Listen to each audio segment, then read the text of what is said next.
Good morning, students. How are you all? I hope that you all are fine. I welcome you to online classes, RPS online classes.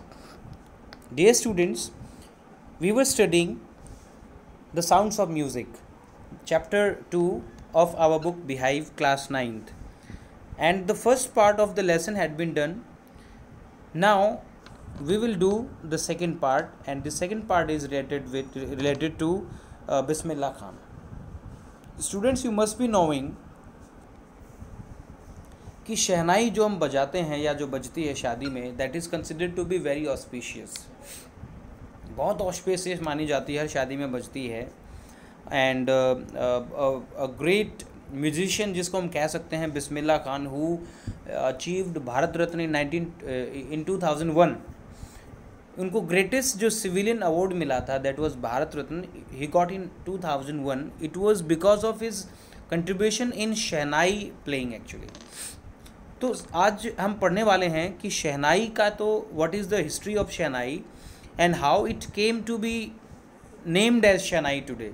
पहले इसका नाम क्या था और आज इसको शहनाई क्यों बोलते हैं, and what is the story. दूसरा, we will learn in this lesson कि a Muslim by religion, a person who is Muslim by religion, he can play shehnai in a Hindu temple, and that is the beauty of India. यही India की beauty है. And a Muslim who brought laurels to our country, जिसने दुनिया के अलग अलग हिस्से में जाके शोज़ किए, और हमारे देश का जो एक कल्चर है, म्यूज़िक का कल्चर है, शहनाई जो है, उसने उसको ना केवल इंडिया में बल्कि यहाँ से बाहर भी उसको फैलाया. तो we will talk about the biography of Bismillah Khan, उनकी बात करते हैं. And we will talk about the evolution of या इन्वेंशन ऑफ शहनाई, या उसका नाम कैसे पड़ा, ये हम पढ़ने वाले हैं. So let us start without wasting any time. Emperor Aurangzeb banned the playing of a musical instrument called pungi in the royal residence, for it had a shrill, unpleasant sound. हुआ क्या था कि एम्परर, जब यहाँ के emperor जो थे, जो औरंगज़ेब थे, उन्होंने एक इंस्ट्रूमेंट था, म्यूज़िकल इंस्ट्रूमेंट जिसको पुंगी कहते थे, उसको उसने बैन कर दिया रॉयल रेजिडेंस को, क्योंकि उसकी जो आवाज़ थी वो बड़ी श्रिल थी. श्रिल आवाज़ कौन सी होती है? Which is not pleasant two year. कानों को जो तकलीफ़ देती है ऐसी आवाज़ श्रिल साउंड होती है ना. अनप्लेजेंट पैनी सी आवाज़ थी उसकी, श्रिल साउंड थी उसकी. Pungi became the generic name for reeded noise makers. और जो रीडेड इंस्ट्रूमेंट चलाते थे, ये रीड से बना हुआ इंस्ट्रूमेंट कौन सा होता है? जैसे बांसुरी होती है, ठीक है, जैसे ये शहनाई है, जिसके अंदर से वो जो इंस्ट्रूमेंट है वो होलो होता है, खाली होता है, जिसमें होल्स किए जाते हैं और फिर एयर के थ्रू उसको बजाया जाता है. तो एक तरीके से ये विंड इंस्ट्रूमेंट होता है जो कि हवा से बजता है, ठीक है. तो जितने भी वॉइस रीडेड नॉइज मेकर्स या रीडेड जितने भी बजाने वाले थे या जितने भी इंस्ट्रूमेंट थे, उनके लिए एक जेनरिक नाम रख दिया गया, कॉमन नाम रख दिया गया, जिसको कहने लगे पुंगी. लोग कहने लगे, actually it was in A negative sense, not in positive sense. ये एक रॉन्ग वे में यूज़ किया जाता था. Few had thought that it would one day B revived. बहुत कम लोगों ने सोचा था, बहुत कम लोगों ने, कि एक दिन ये रिवाइव यानी दोबारा से पुंगी बजाई जाएगी राजा के दरबार के अंदर. अ barber of a family of professional musician, है ना, एक बार्बर था जिसको हम नाई कहते हैं, ठीक है. फैमिली ऑफ प्रोफेशनल म्यूजिशियंस, पूरी की पूरी जो फैमिली थी वो एक प्रोफेशनल म्यूजिशियन थी. A barber of a family of professional musicians who had access to the royal palace decided to improve the tonal quality of the pungi. तो students, what happened, एक बार्बर था, नाई, उसने क्या किया, वो एक प्रोफेशनल म्यूजिशियंस की फैमिली से था, एंड उसने क्या किया, उसकी एक्सेस जो है ना, पहुंच कहाँ तक थी? रॉयल पैलेस तक थी, राजा के दरबार तक. उसने डिसाइड किया कि he will improve the tonal quality. Tonal मतलब जिसकी जो टोन थी उसकी पुंगी की, उसकी क्वालिटी को वो इम्प्रूव करेगा. यानी कि उसकी जो क्वालिटी थी वो कैसी थी? बड़ी श्रिल थी, बहुत कानों को जो एक हार्श वॉइस होती है, कर्कश वॉइस होती है, ऐसी उसकी आवाज़ थी. उसने सोचा कि वो उसको एक मेलोडियस वॉइस में कन्वर्ट कर देगा. He chose a pipe with a natural hollow stem that was longer and broader than the पुंगी.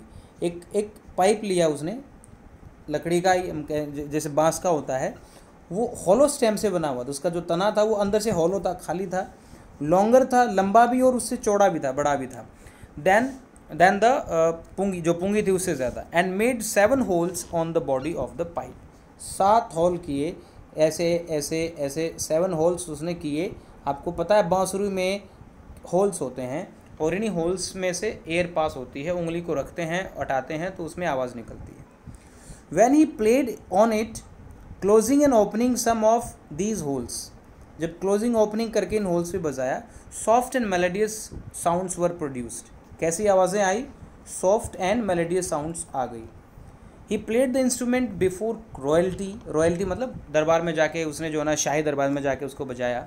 And every one was impressed, सब लोग बड़े प्रभावित हुए।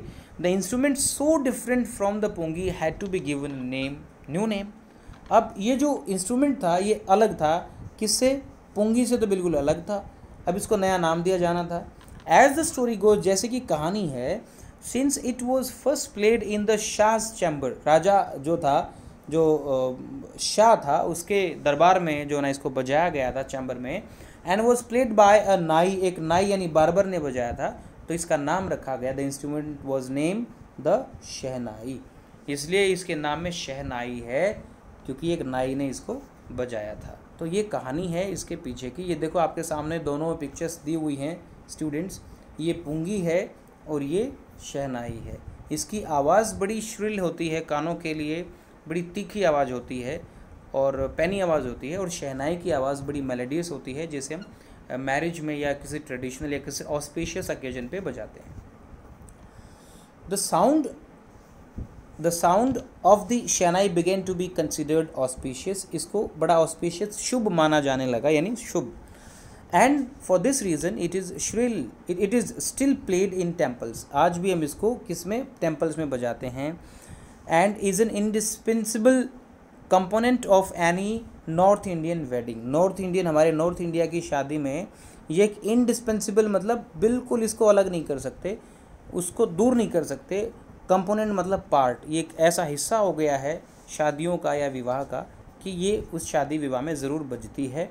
In the pass the shehnai was part of the नौबत और traditional ensemble, उस पहले ये जो एक तरीके से ट्रेडिशनल ensemble का मतलब होता है, जैसे ऑर्केस्ट्रा होता है, बहुत सारे इंस्ट्रूमेंट्स बजाए जाते हैं, 9 इंस्ट्रूमेंट्स बजाए जाते थे। फाउंड एट रॉयल्टी कोर्ट्स, राजा के दरबार में, शाही दरबार में 9 इंस्ट्रूमेंट बजाए जाते थे, जिनको ensemble, ट्रेडिशनल ensemble बोलते थे या उसको नौबत बोलते थे।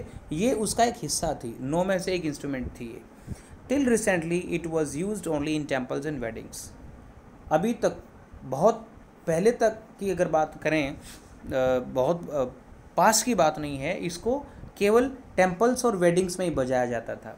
The credit for bringing this instrument on to the classical stage goes to Ustad Bismillah Khan, लेकिन इस शहनाई को क्लासिकल स्टेज पे, क्लासिकल म्यूज़िक की तरह, इस जैसे राग गाते हैं, राग बजाते हैं हारमोनियम पे, वो राग इसके ऊपर बजाए क्लासिकल म्यूज़िक में, उसका पूरा क्रेडिट किसको जाता है? उस्ताद बिस्मिल्लाह खान को जाता है। तो now we will talk about Ustad Bismillah Khan's life. As a 5-year-old, जब वो 5 साल के थे, बिस्मिल्लाह खान प्लेड गिल्ली डंडा खेलते थे, वो गिल्ली डंडा खेलते थे जो कि बचपन में बच्चे खेलते हैं। Near a pond in ancient state in Dumraon in Bihar, Bihar के अंदर डूमराव जगह है, वहाँ पे एक तालाब के पास में वो खेलते थे। He would regularly go to the nearby Bihari ji temple to sing the Bhojpuri chaita, at the end of which he would earn a big laddu weighing 1.25 kg, a prize given by the local महाराजा। ये थोड़ा सा लंबा statement हो गया है कि वो क्या होता था, ही वुड यानी वो जाया करते थे, वुड यानी पास्ट हैबिट के लिए यूज़ हुआ है, regularly go to the nearby Bihari ji के टेम्पल में जाते थे और वहाँ भोजपुरी एक गीत गाते थे जो कि चैता गीत होता है आरती के बाद में, ठीक है। और उसके बाद में उनको क्या मिलता था? एक बड़ा लड्डू मिलता था जो कि 1.25 किलो का होता था, 1.25 kg का होता था। ये एक प्राइज़ होता था और राजा जो वहाँ का लोकल महाराजा था वो उसको देता था। तो ये समझ लीजिए बात 1947 से पहले की है, क्योंकि राजा महाराजा तो 1947 से पहले ही हुआ करते थे।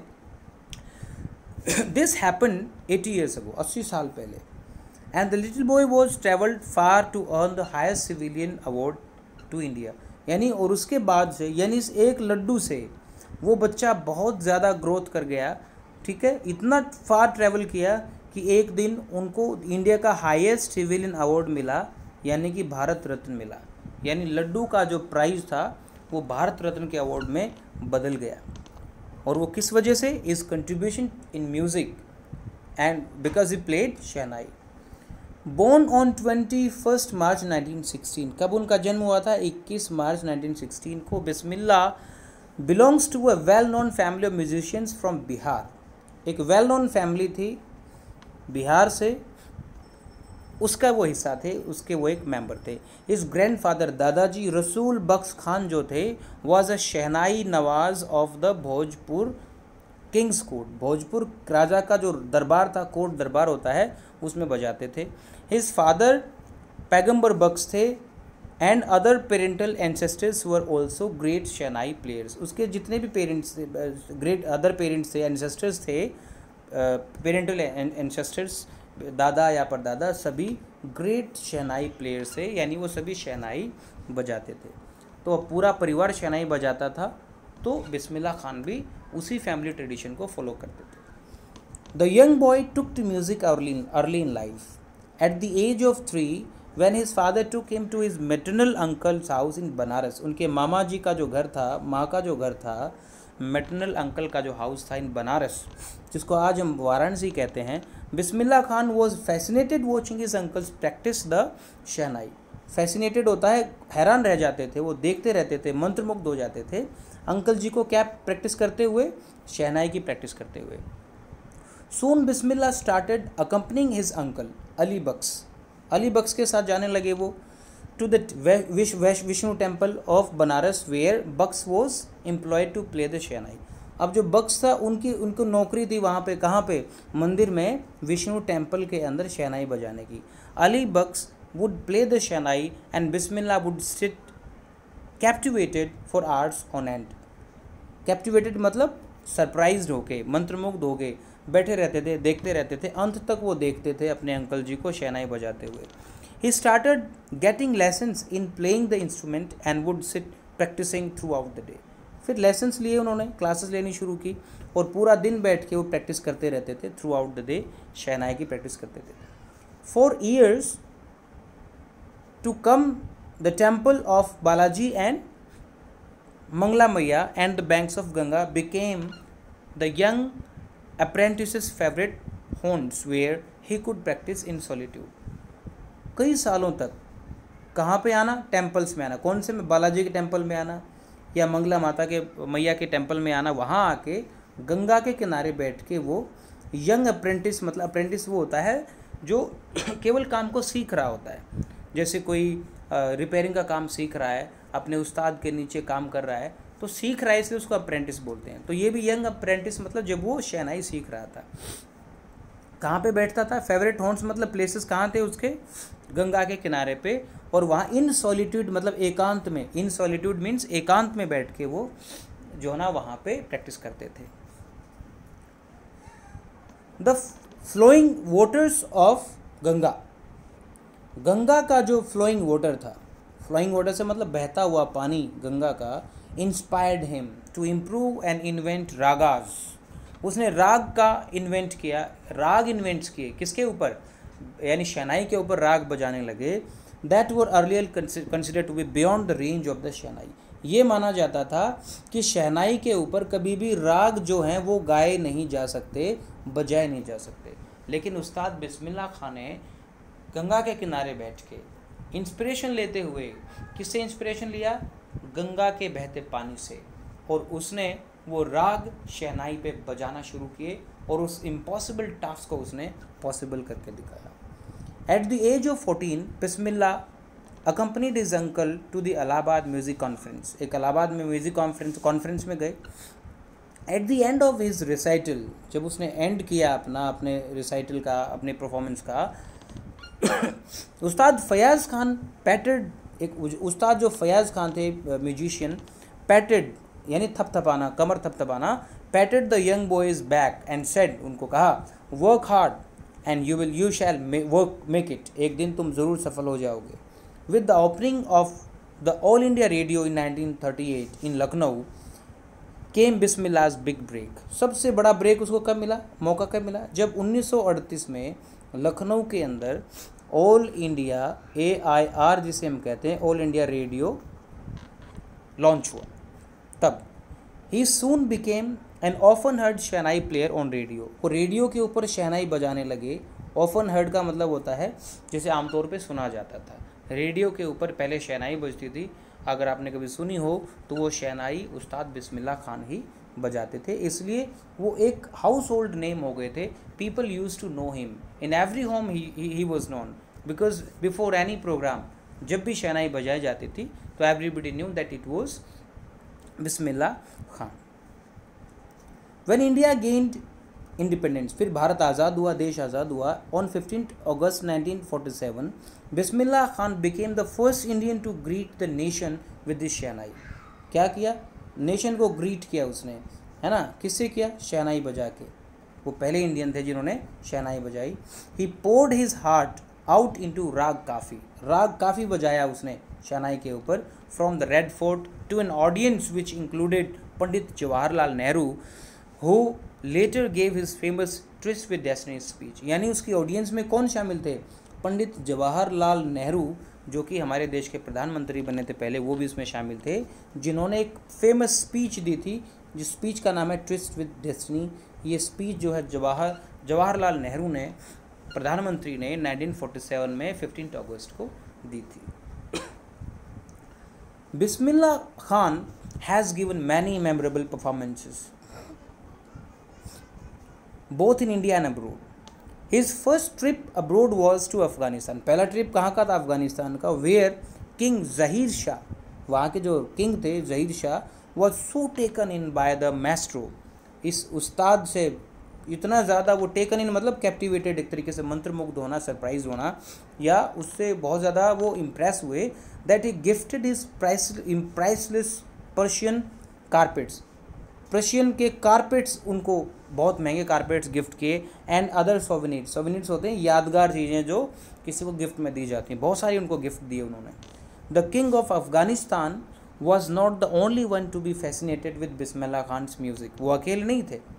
Film director Vijay Bhatt was so impressed after hearing Bismillah play at a festival that he named a film after the instrument called गूंज उठी शहनाई। जो विजय भट्ट थे फिल्म डायरेक्टर, वो भी इतने इम्प्रेस हुए कि उन्होंने एक मूवी बना दी और मूवी का नाम था Goonj Uthi Shehnai. The film was a hit, movie बड़ी हिट हुई, and one of Bismillah Khan's compositions, एक गीत जो था जो कि बिस्मिल्लाह खान ने बनाया था, दिल का खिलौना हाय टूट गया, turn out to be a nationwide chart buster. ये बहुत बड़ा हिट गाना हुआ जिसको आज भी लोग सुनते हैं। ये गाना बिस्मिल्लाह खान ने लिखा था उस मूवी का, और ये बहुत बड़ा हिट हुआ। Despite this huge success in the celluloid world, celluloid world का मतलब होता है फिल्मी वर्ल्ड, पहले एक पुराना नाम है ये फिल्मी वर्ल्ड का, फिल्मों के लिए यूज़ होता है।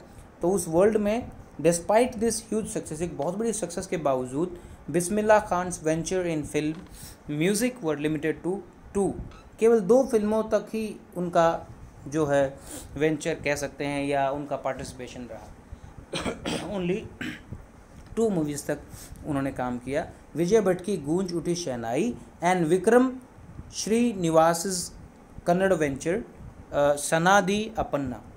ये विक्रम श्रीनिवासन ने एक मूवी बनाई सनादी अपन्ना, ये 2 ही फिल्में जो है रिलीज़ हुई और बनी। I just can't come to terms with the artificiality and glamour of the film world, he says with emphasis। अपने इंटरव्यू में एक बार उन्होंने कहा कि मैं जो एक आर्टिफिशियल लाइफ है ना, आपको पता है फिल्मों की लाइफ तो आर्टिफिशियल है, वहाँ पे झूठ मूठ का रोना होगा, झूठ मूठ का हंसना होगा, झूठ मूठ के डायलॉग्स होंगे। तो कहता है कि जो आर्टिफिशियल लाइफ थी वहाँ की, उनके साथ मैं तालमेल नहीं बिठा। कम टू टर्म्स का मतलब होता है तालमेल बिठा पाना, मैं एडजस्ट नहीं कर पाया उसको, ठीक है। और वो जो ग्लैमर था, जो चकाचौंध, जो चमक दमक थी, वो कहते हैं कि वो उनको सही, वो उनको हजम नहीं हुई या वो उसको एडजस्ट नहीं कर पाए। Awards and recognition came thick and fast, उनके पास अब अवार्ड और रिकग्निशन, पहचान भी आती रही, अवार्ड्स मिलते रहे। Bismillah Khan became the first Indian to be invited to perform at the prestigious Lincoln Center hall. ये लिंकन सेंटर हॉल में, ये प्रेस्टिजियस है, बहुत प्रतिष्ठित और बहुत ही जो ना सम्मानित जगह है, वहाँ पे उनको बुलाया गया परफॉर्म करने के लिए in the United State of America, America के अंदर है ये, वहाँ बुलाया। He also took part in the world exposition in Montreal in the Cannes art festival. Cannes एक जगह का नाम है, उस कांस में जो आर्ट फेस्टिवल हुआ वहाँ पे वर्ल्ड एक्सपोजिशन में भी जगह कौन सी थी, मॉन्ट्रियल के अंदर, वहाँ पे भी उनको बुलाया गया, ठीक है। In Osaka trade fair, so well known did he become internationally, वो इतना ज़्यादा फेमस हो गई internationally, that an auditorium in Tehran was named after him.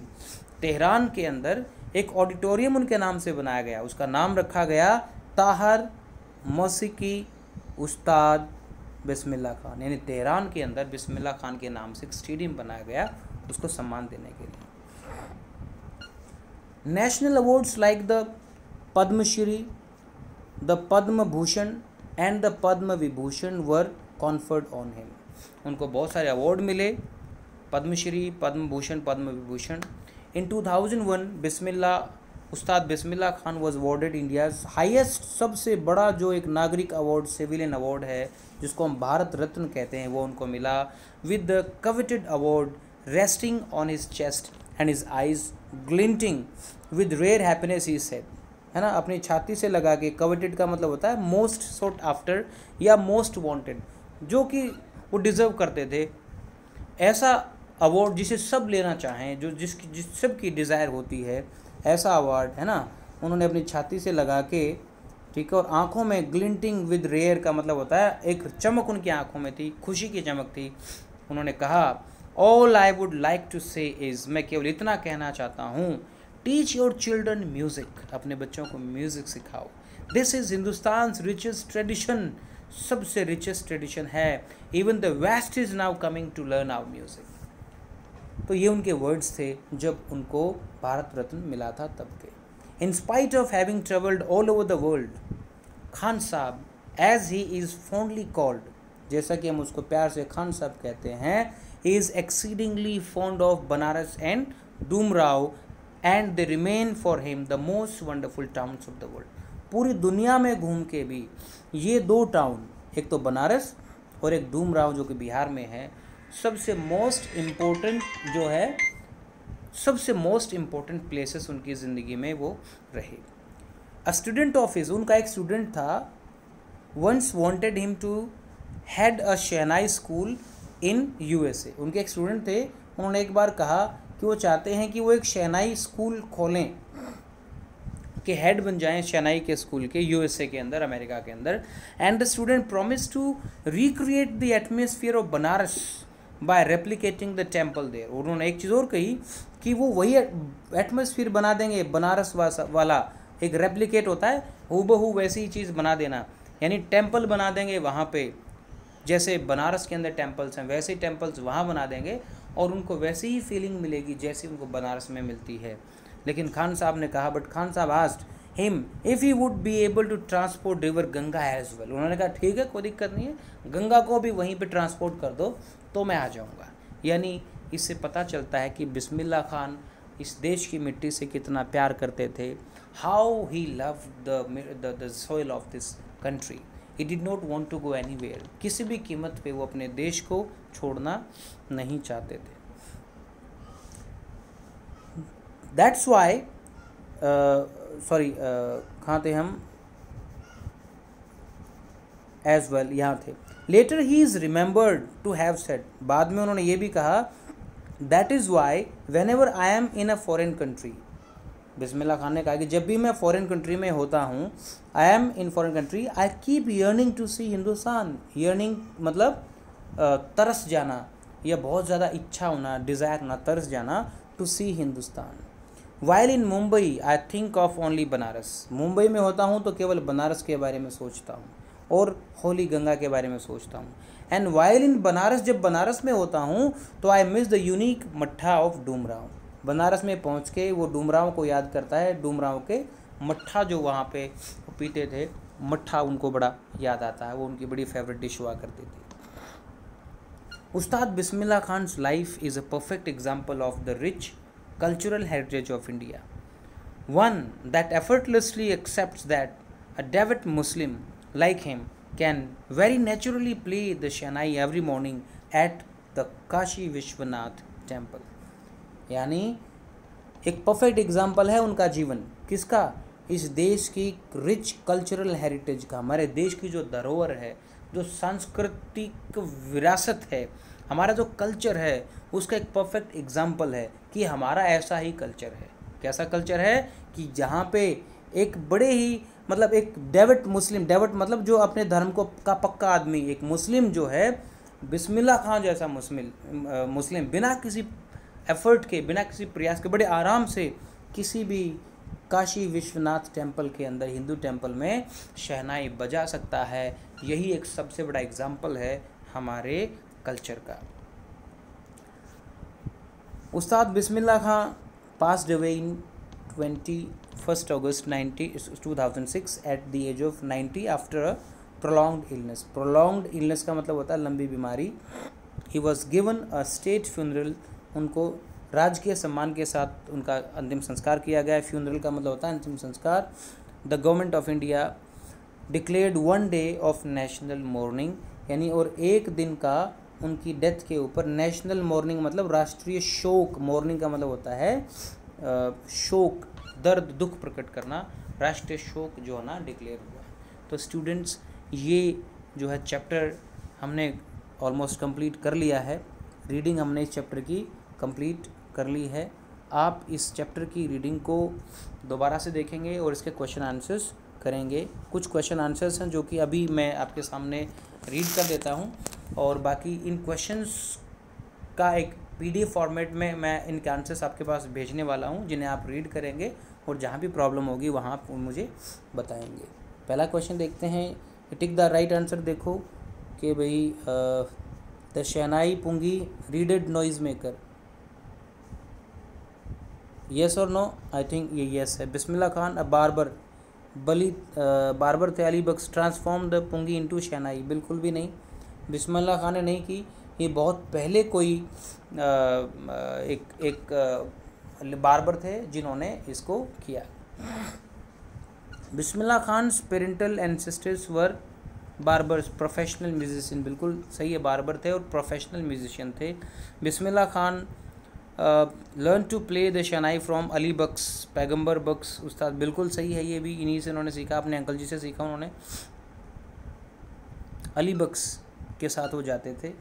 Bismillah Khan first trip abroad was to Afghanistan, कहाँ था वो? अफ़गानिस्तान में था। यहाँ उन्होंने अली बख्श से सीखा, ठीक है। और थोड़ा सा आंसर गलत हो गया है, सेकंड का देखो। पेरेंट्स क्या थे? प्रोफेशनल म्यूजिशियन थे, ठीक है, टिक राइट। रीडेड नॉइज मेकर इनमें से कौन सा था? पुंगी था, ये करेक्ट आंसर होगा। Pungi was the reeded noise maker. तो other answers I will send to you in PDF format, आप सभी पढ़ेंगे, इसको रीड करें और इसके क्वेश्चन आंसर्स अपने नोटबुक में आप लोग लिखेंगे, and then you will upload them to Google Classroom and you send them in the group also. So with these words, students, I say goodbye to you. You all will read this, I hope, and if there is any problem, you will straightforward talk to me or you will message me. Thank you. I thank you for viewing, listening to me. Have a nice day. Thank you.